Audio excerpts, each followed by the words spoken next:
You're listening to a podcast from The Word. Mark, you've got a stack waddy.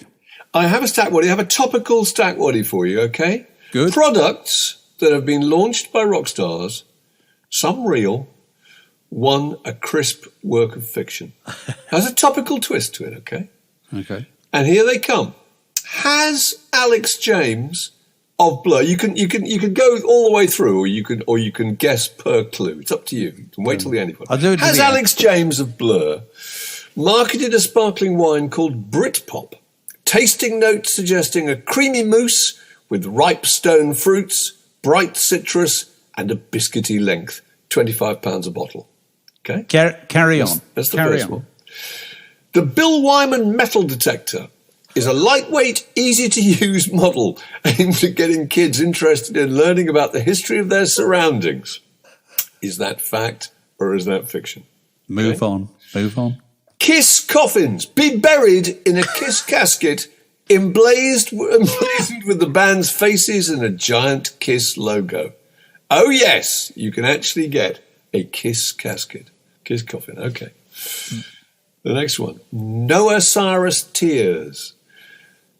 The singer, Noah Cyrus, the singer and daughter of Billy Ray Cyrus, sister of Miley Cyrus, sold vials of her own tears. Following her public split with rapper Lil Xan, Cyrus collected her tears as part of her new merchandise range. each bottle containing 12 tears and retailing at $12,000. Okay? Mm-hmm. 2 to go. The Lily Allen vibrator, the Liberty, a discreet, neutrally shaped vibrator with an image of, quote, the Chief Liberation Officer herself on the box. £89.99. Okay. And last, the James Blunt Bartender Party Pack, inspired by the track Bartender on the hit songwriter's fifth album, The Afterlife. Each pack comprises a can of Blunt beer, a spritzer in a bottle, a display card with packs of peanuts that, when removed, reveal a picture of James Blunt in a bikini. A little ironic gag. For the benefit of anybody listening to the Stack Waddy game for the first time, it might be useful just point out when it started, that we used to make jokes about Stack Waddy, and somebody got in touch and said, were they real or were they fiction? We said, no, they're real. Rock and roll is now so ludicrous that you do not know what is truth and what is fiction. Hence the Stack Waddy game, named after the venerable heavy metal group of yore. So, right, Mark, Alex James, I know that's real because that was recently in the papers, wasn't it? It was. He was selling Britpop sparkling wine. Lily Allen vibrator. I know that's real as well because I can remember that actually happening. Remind me of some of the others. Bill Wyman's metal detector. That sounds that rings a bell. I'm afraid it's true. It's true. Bill has a keen interest in archaeology, it says here. I'm amazed he hasn't turned up in The Detector. It's alongside Mackenzie. I know you'd think he would Toby do. Jones. A little cameo appearance. Absolute natural. Finding a pewter jug. Yeah. I know. It's perfect. Carry on. Who else? There was the Kiss coffins. Can't be true. Okay. Well, it is. It is. The Kiss casket. Yeah, I think so. And possibly biodegradable. Go on. So you're left with Noah Cyrus's tears and James Blunt's bartender party pack. I'm going to say the ringer is James Blunt's party pack. It is, because you tell it was written by me. Well, you wouldn't make up something about Noah Cyrus, would you? Whereas you wouldn't, because it's just beyond belief. You'd make it up about Miley Cyrus. Everyone talks about people, mining rich seams in terms of writing songs when their relationships collapse. But to actually to collect your own tears and put them in a small glass vial and market them for $12,000 a time, I'd give her some points for that. Why not? James Blunt, I make that up, actually. It's no different from other forms of monetizing your anguish, like being Leonard Cohen or anything. It's no different. No different at all. Selling sadness is there's a long tradition of that in popular music. I just thought it was something that James Blunt might do, actually. James Blunt in a bikini on a display pack covered with peanuts. Somehow I just thought that was his sense of humour. Well, but anyway, you rumble me. When he gets to hear about this, no doubt he will. The Word Podcast. Prime cuts of popular culture served fresh each week. I just wanted to mention this thing about Wreckless Eric. It's a really good piece in The Guardian. I love Wreckless Eric. And it makes the point that Wreckless Eric's career for the last 47 years has been sustained almost entirely by one song. This is a regular podcast theme. We've talked about this with Black and Wonderful Life and Golden Brown, Hugh Cornwall, and to a great extent Sting with Every Breath You Take. But Alexis Petridis, The Guardian, points out that Eric, who wrote The Whole Wide World in 1977, so Wreckless Eric was signed to Stiff Records, wasn't he, with Elvis Costello and Nick Lowe and Larry Wallace and everybody. This record came out, was not a hit, but it's just refused to go away. The Monkees did a version of it, the Proclaimers covered it, Green Day covered it, the Lightning Scenes covered it. There have been umpteen other versions of it. It's been translated into Italian and Finnish. It's appeared on, I think I've counted up 4 movie soundtracks, including Will Ferrell singing it in Stranger Than Fiction. And it very recently turned up on a TV ad for a travel company called Expedia, which stars Ewan McGregor. And it was debuted at the 2022 Super Bowl, thus watched by 200 million people, with the result that the Spotify streaming figures went up to 16.3 million streams almost immediately. Don't you guys, I love stories like that. The idea that he writes this song in 1977, which I remember coming out and thinking it was terrific, but it never got anywhere, never made any impact at all. And still to this day, it's expanding. And that Wreckless Eric, who now lives, I think, with his second wife somewhere in the East Coast of America, I'm sure he's not, he hasn't bought any yachts out of it, but I mean, I think he's quite a good life, really. I love these stories that people write a song. Pop songs, they're like messages in bottles, aren't they? Yeah. You twiddle up the bit of paper, you put it in the bottle, you cast it into the sea, and most of them never wash up on any shore at all. They just keep going round forever. But a very few wash up on the shore. And a tiny minority of those, somebody goes in and actually reads the message and responds. In large numbers. And so you have this extraordinary phenomenon. I don't think it happens anywhere else in entertainment. We've talked about Nick Lowe, what's so funny about Peace, Love and Understanding. And, there have been a few other examples where 20, 30 years later, when you have completely forgotten about it, somebody gets in touch and says, that song you wrote in 1976? Well, Britney Spears has done a cover version of it or whatever, or it's on the soundtrack of Stranger Things. Running Up That Hill. I mean, that was pretty established anyway, but it just suddenly gets a shot in the arm. It's fantastic. And the world being the way the world is, the earning opportunities nowadays, because there's so much media, are actually greater than they were back then. So if you had a choice between having a hit in 1977 and having that nowadays in a different world, you'd take nowadays every time because you made more money out of it. Yeah. So it's, if you wrote a song in 1977 and nothing's happened with it, keep checking your post. You never know. This is a junction in the Word Podcast. It separates that bit from this next bit. As you'll know, if you've been listening recently, we've been focusing on the splendid treasure trove of old documentaries of, shall I say, obscure groups that you can find on YouTube over the years. We've had enormous fun revisiting the 70s in the company of Punch and some prog group. Affinity, all these kind of people. And but the kind of the godfather of these films is obviously the Kursaal Flyers documentary from 1976, which I'm sure many people remember. And who was it, Mark? Somebody suggested we should... a guy called Mike Crawford sent it in. So thanks to him. Yeah, and it was on Second... I thought it was a South Bank show. It was pre-South Bank show. A thing called Second House on the BBC and introduced by Melvin Bragg, looking rather suave in a roll-neck sweater. And so we're very privileged to be joined by one of the stars of that film, friend of the pod and drummer of the Kursaal Flyers in those days, Will Birch. Will, I bet you're delighted. Yeah, but you're delighted to have the opportunity to talk about this film, aren't you? Didn't it turn up at a festival recently, you were telling me? Oh, there was a film festival, an annual film festival in Southend-on-Sea, and it was featured on one of the evenings, yes. And myself and Paul Shuttleworth, the singer, and Vic Collins, guitarist, the three of us had a little chat afterwards with the organisers. Yeah, it was a good evening. Yeah, good turnout. Very good. So what do you remember about the making of this film back in 76?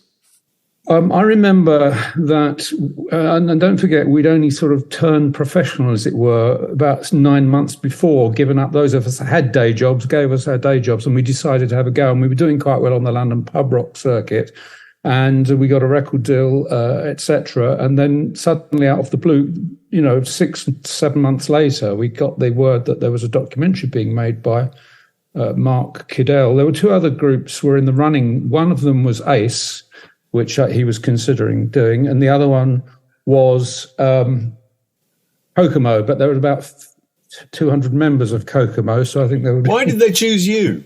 I don't really know. They talk about you're a band tipped for success, so there's an element of that, isn't there? They thought you were on the way up. We were, and you were. The following year, we did have a hit record, and we were quite popular on the live circuit, and we toured around Europe a lot, Flying Burrito Brothers and various other things. But we were doing okay. But it was a bit premature, really. But it came along, and our manager Paul Conroy thought it'd be great exposure, so we said yes, and we did it, and we had several days on the road with Mark Kiddell and his film crew. And they filmed a couple of live shows as well, which were all edited into the final program. And I don't know why they picked us. I think we were probably quite entertaining. I think we were sort of quite funny in some respects. Oh, you're really funny. There's a lot of people. There's only two good things about Scotland. One is the whiskey, and the other's the road out of there. There's a bit where there's some girls are asking for autographs. They said 5 autographs. He says, it wasn't like this at the Carnegie Hall. Well, that would be good. Richie Bull, our bass player, who was a very, very funny guy and had a quip for every occasion. Yeah. So yes, it was great fun. It was good working with Mark, and yeah. So what do you think when you look at it now? I mean, because I don't need to remind you, this is nearly 50 years ago, Will. Yeah. And you don't look a day older. I'm not just blowing smoke. You really don't look a day older.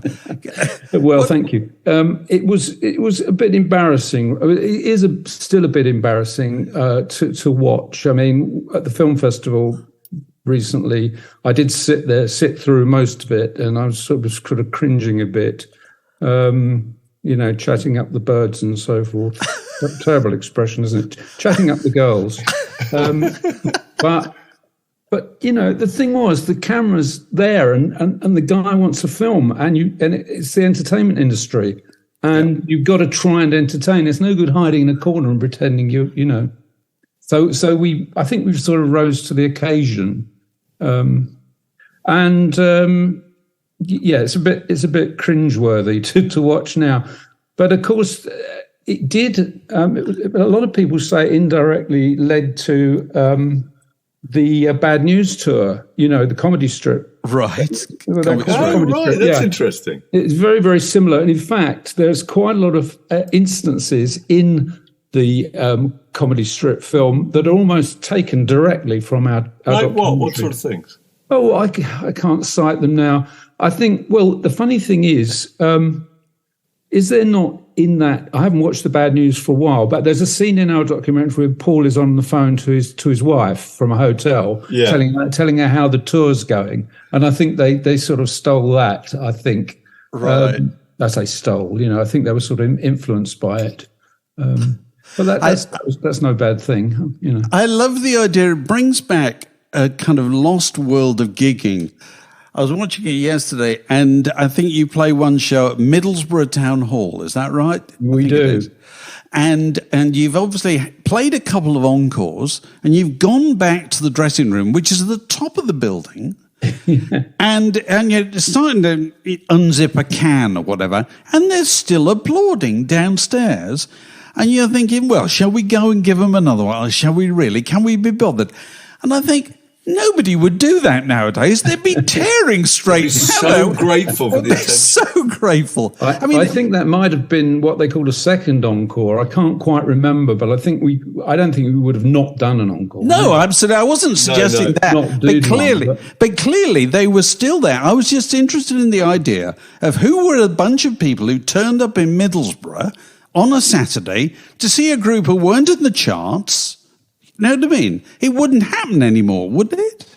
Well, the live circuit was quite vital at the time, and there was a lot of work for us. I mean, we were never a huge, massive superstar group. We did quite a lot of live work, and usually to full houses. The very funny thing I remember is the night that was broadcast, which was in early 1976. It was a Saturday evening on BBC Two, and we had a show that night at a university in London, and we were due on stage at 9:00, and the programme was going on at 9:00 as well. And we used to take a little portable TV set with us on tour, little black and white, which we'd put on in the dressing room, so we didn't miss whatever it was. And we were sitting there, and the documentary's about to start, and the social set's going, "You're on stage in 2 minutes." And we're saying, hang on, we'll be there. No, we're just tuning up. And we sort of dragged it out as long as possible to watch the start of the documentary, which we hadn't seen, the introduction to it. And we went on stage about 10 minutes later, and it was quite a full house. It must have been 500-600 people in. And I remember sitting there playing as we opened our set, and I looked at the audience and thought, you buggers, you should all be at home watching us on television. What are you doing coming and seeing us live when we're on the telly, And of course, in those days, that's just before the VHS, isn't it? Yeah. So it would go out and you wouldn't think... And you wouldn't see it again. You wouldn't see it again, would you? No, it was just before that period. Yeah, they were right there, yeah. That's extraordinary. So you say you saw some other members of the Kursaal Flyers recently when this was shown in Southend. I mean, do you all still keep in touch? Do you still play? Yeah, we sort of keep in touch. Paul Shuttleworth's a close friend, and I see him socially quite a bit. And Richie Bull now lives in Wales. Graham's in London. We did do sort of a bit of touring in the 90s and maybe a bit later, but not really anymore, not for me. In fact, only Wednesday of this week, I took my old drum kit down and I've given it to somebody to try and sell it on my behalf. I've decided. Oh, Will! I don't want sad drums moment anymore. So if anybody wants to buy my drum kit, plug. Give us a tragedy. Give us the link, Will, and we'll put that underneath this, because there probably was some hardcore Kursaal fan who think this is what they want to complete their collection. Yeah.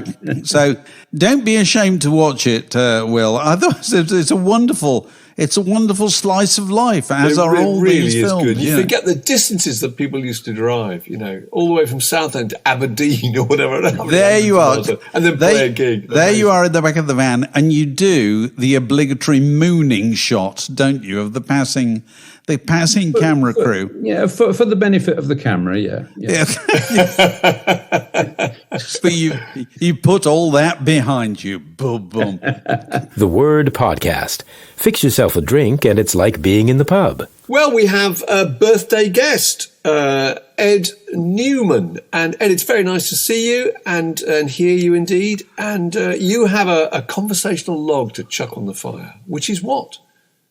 I do indeed. So in true to form, I'm going to give you a bit of a run up to the the question. But essentially, I was thinking about my favourite bands, my favourite solo artists, and thinking that I could come if I bought a new record or got onto a new artist, it never really becomes a favourite, or very seldom does, And so I wrote out my list, a list of 20 of my favourite solo artists, my 20 favourite bands, and got a couple of close musical friends to do the same thing, and tried to work out at what point I was into these bands and solo artists. And for me, and also for my brother and my friend Simon, it was about 21. 90% of the list was done by the age of 21. And so you can come. We all got into bands and solo artists after this, and which are just as good as anything on the list, but they never become your favorite.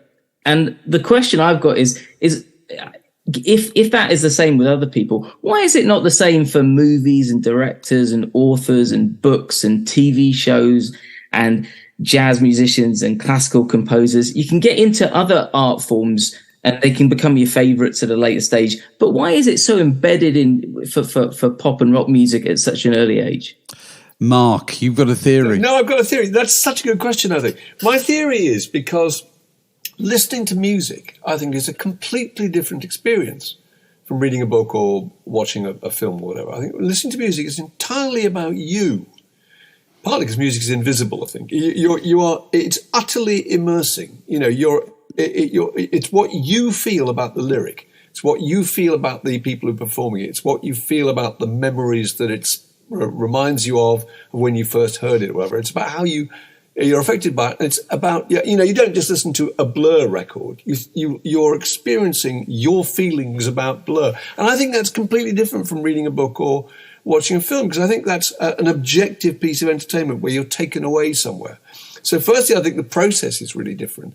And secondly, I think that the time that you're most affected by that, when music means the most and it's just so part of the life you're leading, tends to be when you're either a teenager or in your early 20s or whatever. So when you hear those records, you're transported back to the time when you felt strongest about them. That's broadly my feeling. And also, it's instant.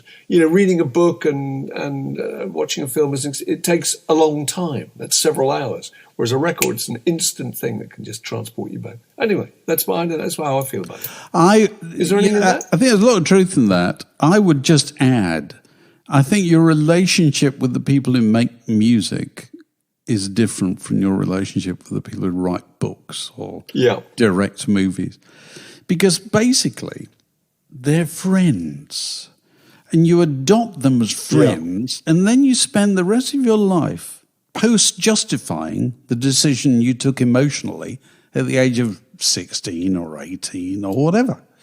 You can tell people why you were right to choose whoever it was, And we feel more closely about those people than we feel about anybody later. Because I don't know about you, but I haven't got many new friends.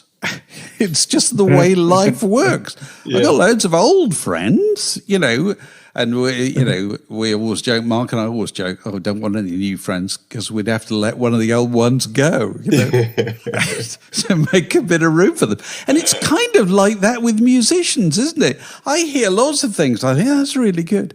And then I realise a couple of months later, I've forgotten about them completely. Whereas the stuff that formed the repertoire before I was 30, I will never forget. Because it's like you don't forget the things you learnt at school. At primary school are probably the things you don't forget. University, you forget that stuff, actually. The earlier you learn it, the more it sticks with you, So that's what I think. What do you think? Well, I think that those are I sort of relate to a lot of that. What I find interesting, I like this idea of the personal relationship with the music. That's good. But why should it be different for jazz? Why should it be different for classical music? Surely you can immerse yourself in those in a similar way. Music, I think that's an easy one to answer, surely, because how can you have a relationship as close as the relationship you have with the pop musician who was making records in the early 70s, with somebody who may have died 200 years ago? Or if they're contemporary, you probably know absolutely nothing about. And I think Dave's point's right, because no film director, I've been sad when film directors have died, but I've never sat down and thought, oh my God, I really had a connection with that person, because I didn't. I don't know anything about them. Whereas the personality of the person producing the music is so integral to the experience of liking that. But it's also the whole idea of rock stars. Sorry, I've bored about this in the past in print. They are fantasy friends. That's what they are. More important than anything else is you love them. They're the mate that you never had, who kind of did a bit better than you did, or achieved things that you didn't. And it's kind of it's a very odd kind of relationship. It's the gang you couldn't join. It's all that kind of thing. It's the sixth former who's just slightly ahead of you, and all that. I don't think you ever get over that. Myself, no matter how long you live, that never goes away. Because the football heroes, the sporting heroes, they're not doing it anymore. They hung up their boots when they were 32, and now they just pontificate on the television. You can't feel the same way about them as you feel about Paul McCartney or whoever, And also you're growing old with them. You're growing up. They're writing about things when you were 20 that might affect your life when you were 20. And 30 years later, they're kind of writing about things at the same level as you. There's a mirror being held up to your own life, etc. In that case, tell me the name of the band or the solo artist that you would class as a favourite that you got into the latest in your life. What's the exception to the rule? Oh, that I got into latest in... God, I don't know. Colin Meloy of the Decemberists. Something like that. Even that's really like 20 years ago, isn't it? Really? He's a really interesting God, I'd really have to think. I didn't develop a passion for Nick Cave until relatively recently, you know what I mean? And also, he's one of those artists who kind of suits being older, you know what I mean? Far more than being younger, I agree. Being younger, I think, and I also think that applies to quite a few people. Yeah. It certainly applies to Bob Dylan. Bob Dylan, Richard Thompson wrote a song years ago called "I'm an Old Man Within a Young Man," and I think quite a few people are, those kind of singers. They grow into themselves. Yeah, they grow into themselves, So. Look, interesting topic. And thank you for your log on the fire, Ed. The Word Podcast, walking the digital dog since 2007. Apropos of absolutely nothing, I was watching this clip, which I really recommend to anybody, actually. I think it might have been posted by Danny Baker. I can't remember where I saw it now. But it's an amazing interview with Bill Graham, who was the promoter, of course, of, Fillmore West, Fillmore East, etc. Recorded, I think, in 1974. Very, very sober and really intelligent interview with him, asking him all sorts of fascinating questions. And his responses are just so original and so fresh. And what I never realised about him, and you met Bill Graham, so you talk about that at some stage. But what I never realised about him was how different his life had been to the people that he was promoting. It could not have been more polar opposite ends of the scale. He was born, he says, Wolfgang Greyonka in 1931. He's the son of Jewish Russian emigres. His father died when he was 2 days old. Mother died in a concentration camp. He's moved to an orphanage in Berlin. Then he went to a French orphanage. And then he was shipped on a circuitous route to New York at the age of 11 in 1944 and put into a foster home. And eventually adopted and lived in the Bronx. And he's duffed up at school and he joined the army and just has to learn a new language. And then enthralled by rock and roll, enthralled by poetry and by jazz, understandably all these things that suggested a kind of freedom that he knew nothing about, he started to get into promotion and finishes up having to deal with, these sort of middle-class weed heads like the Jefferson Airplane who turn up late and are just utterly chaotic. And it's just amazing. And there's a great bit in this. He's kind of finished promotion at this point. He's kind of got out of that world, But he says that he had to make himself become more tolerant of musicians who took drugs. And he talks about the business. He says it's a rotten, greasy business. It's a corrupt business, And it says so many interesting things. He says, I can count on the fingers of one hand the number of musicians who've had enormous success and have changed positively. Really interesting. And there's this guy in the wings watching all these people, from the background he came from. And he talks about how incredible, he's very sympathetic though. He talks about how incredibly hard it would be if you're on stage in front of 500,000 people. Whatever you say or whatever you do is uncritically applauded. He talks about how that must just mess with your mental equilibrium. I thought it was very interesting. And I think a lot of his success was to do with the fact that that's the world he came from. He wasn't a kind of like the Woodstock promoters, a kind of middle-class college boy. You know what I mean? He just came from a totally different world. But also he was a theatre person, wasn't he? Because that's how he started in kind of show business. And therefore, when he got into rock and roll, what he wanted to do was to provide kind of complete experiences for audiences. Yeah. And so he very much tended to treat the performers as a director of a theatre company would treat the actors, i.e. you turn up on time, you know your lines, you don't fall off the stage, all that kind of thing. I see you as only a component in a bigger You're a component picture. part. And so the classic, what made Bill Graham famous were the two Fillmores, one in San Francisco, one in New York, Fillmore East, Fillmore West. And they were relatively small places. I think they'd probably seat 2,500 or something like that at the biggest. And they were little theatres. And he would put on shows like five nights a week. And very often the classic lineup would have 3 acts. And the big act would be in the middle. And so you'd have a mix of kind of, one old favourite, one kind of up-and-comer from Britain cutting their teeth in the United States. And then you might have somebody unexpected. And so he used to do things like, I think he put on Jethro Tull with Rahsaan Roland Kirk. Oh, my God, amazing. I think he put on Miles Davis with Sly and the Family Stone. Because his whole thing was, all this stuff came from somewhere. And so he very much had a kind of educational attitude towards doing this. He was also, like lots of these people, he had a big ego, and I think he would admit it. I met him, just a few years before he died. He was over here, he said something to me I've never forgotten. I was talking to him about putting together shows in the 60s. He says, what you have to remember is in the 60s, we were out there with no compass. That's right. Which I thought was a fantastic way of putting it. Yeah. And of course, he got swept out of business after about 4 or 5 years by the likes of Peter Grant, the big managers who came along and said, we no longer want our act to be one part of your composite.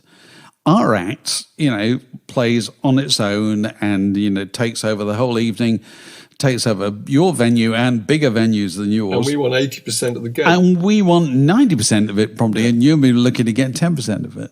And so in the end, it was an argument about money.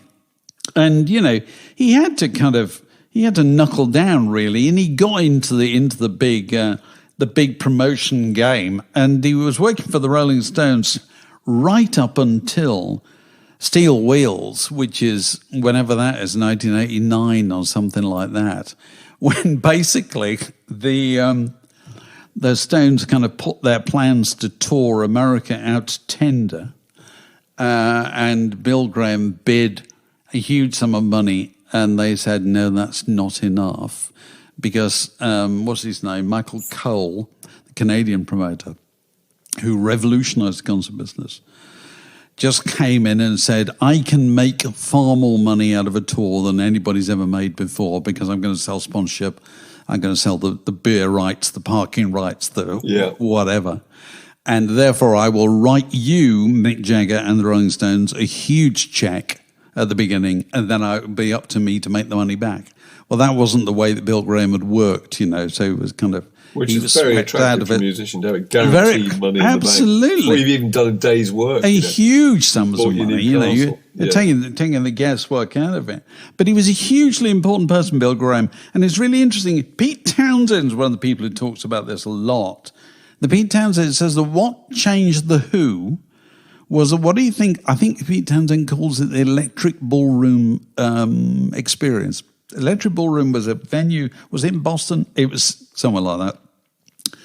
And there were a few of these venues, and the Fillmore would like them, and the Electric Ballroom, and there's one in Philadelphia, and there's one in Detroit, or whatever.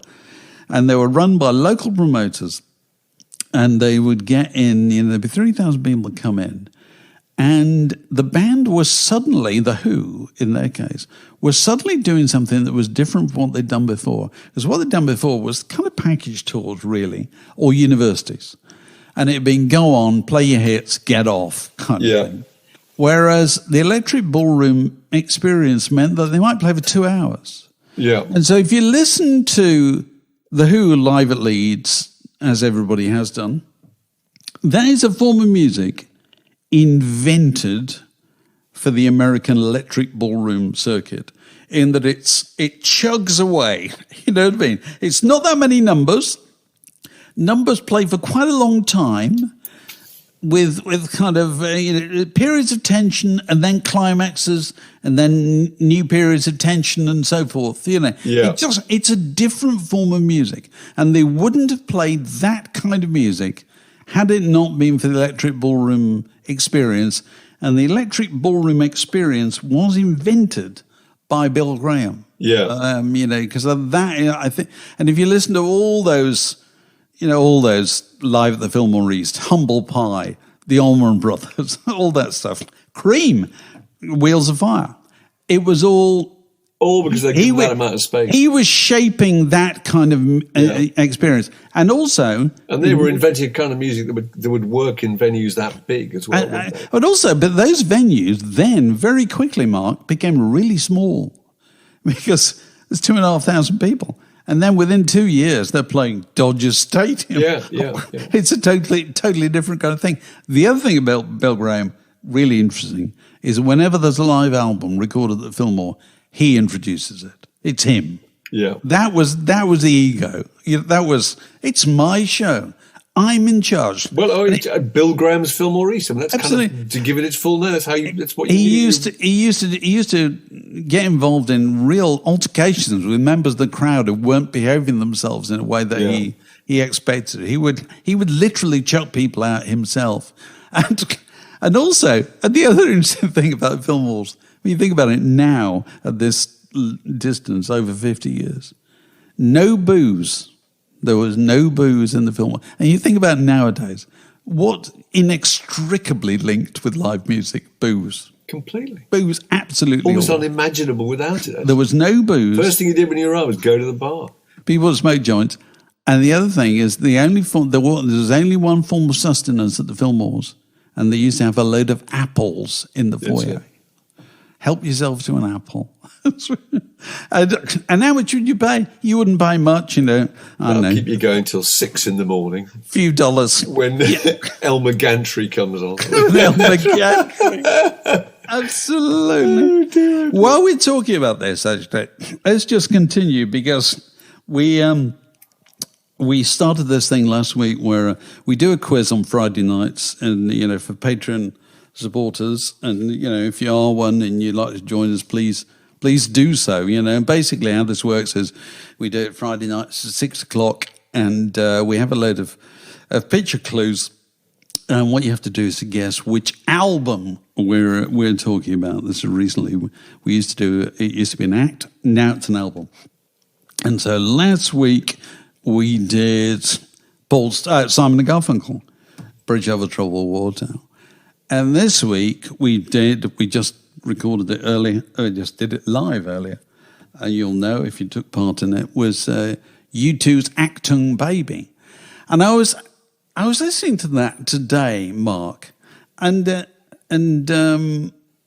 one thing that struck me that ties into what we were just saying about Bill Graham and those theatres is that stadium rock really had a sound to it, didn't it? You know what I mean? There's a form of music that would never be played were it not to, with a view to being performed in front of 50,000 people. And an Achtung Baby is kind of a classic case for that, isn't it? You know what I mean? It's kind of big gesture music, isn't it? It's big kind of windy music. It's not built for the indoors, is it really? No, it couldn't be contained.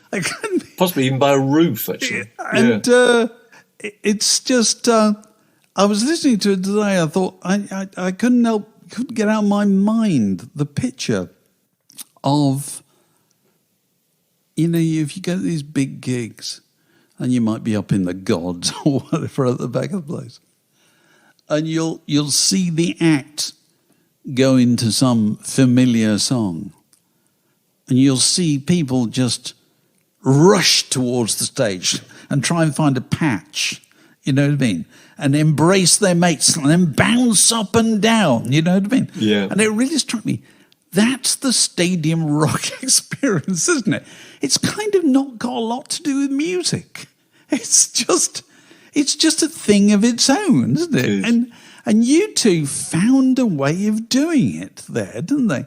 And I suppose Achtung Baby is, 1991, and it's a reaction to Rattle and Hum, isn't it, which had been the one before. Well, that's what I remember, because I was the editor of Select magazine in whatever it was when it came out. I think in 91. November 91. That's right. Yeah. And then before that, had been the Joshua Tree in 85. Before that, had been Rattle and Hum. And actually, Rattle and Hum, so funny because I had been the editor of Q magazine, of course, who absolutely adored everything that you two did and thoroughly approved of their Americanization with Rattle and Hum. But Select was for a kind of curmudgeonly students who were listening to, PJ Harvey of The Fall and Curve and Nirvana, the Pixies, electronic and stuff. And therefore, the jury was out on U2. U2 were considered to be the old guard. I remember their PR ringing me up, fantastic girl called Regine Moylan, and ringing me up and saying, look, I know Select you desperately want them on the cover. And I wasn't very keen, And she said, what I'm going to do, I'm going to send you the cover of this album. Oh, really? Look at it. So that was a really clever thing to do. So I looked at the cover. The cover is incredible because it's completely un-American. It's these images, mostly taken by Anton Corbijn, of them all over Europe. They're at Hansa Studios, and they're in Berlin, aren't they? And they're in Tenerife festival. Can I interrupt this? Because I just want to make a point about this cover. Because Anton shot a load of pictures for that cover. Yeah. They didn't like them. And partly the reason they didn't like them was they were black and white. Yeah. And so they went to Tenerife for 2 weeks. Yeah. 2 weeks to shoot more pictures. Colour pictures. Colour pictures of them in drag, actually. Saturated colour pictures. Adam Clayton's Knob, I think. Adam Clayton's Knob. That was another thing on that. I can remember the girls know was being very, very amused and entertained by this. That was another thing. It was an extraordinary naked picture of a member of the band was on the cover. And they looked bizarre. They were wearing makeup. And as I say, they were in this Santa Cruz festival in Tenerife. And the other thing was the Trabant. There was this, I remember saying to her, what's this car? Oh, this is a kind of cheap, kind of throwaway Russian car that they East German was East German. Oh, sorry, it's East German. Was it East German? What I'm talking about, that's right. That they've kind of adopted as a symbol of kind of New Europe somehow. I thought that was really interesting, and it made me look at them differently. And also, she told me about working with Brian Eno. They'd gone back to Brian Eno. Brian Eno was doing his oblique strategies. Do you remember that? We used to hand out cards. I can remember talking to Travis once, who'd done an album with Brian Eno. And I said, what did he make you do? He said, he simply made us just swap instruments. We all had to play each other's instruments. I thought, what a clever idea. And Eno used to make them pick cards. And the cards would tell them to kind of do things. They would tell them, convert a melodic element into a rhythmic element. Or what would your closest friend do and all that. And I thought that was interesting. And so I went and listened to it. And of course, it's an amazing record, isn't it? Because The Edge and Bono were listening to all this electronic music from Europe. And Adam and Larry Mullen were still listening to things like Disraeli Gears. Blind Faith, yeah.